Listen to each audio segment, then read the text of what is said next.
విడు మొరటోడు అని వాళ్ళు వీళ్ళు ఎన్నెన్ని అన్న పసి పిల్లవాడు నవ్వాడు.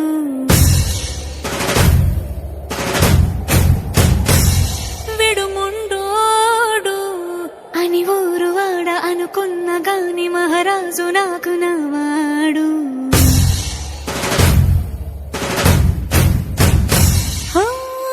మాట పెడుసైనా మనసులో వెన్న రాయిలా ఉన్నవాడిలోన దేవుడెవరికి తెలుసును నాకన్నా. సూసేకి అగ్గిరవ్వ మాదిరే ఉంటాడే నా సావే.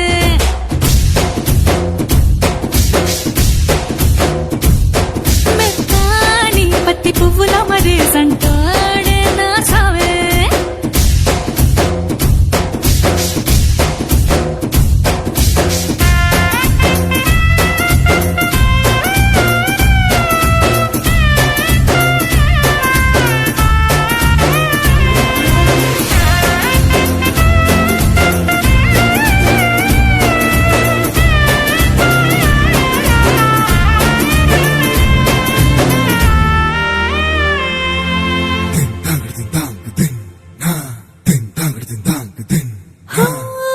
ఎర్రబడ్డ కళ్ళలోన కోపమే నీకు తెలుసు, కళ్ళలోన దాచుకున్న చెమ్మ నాకు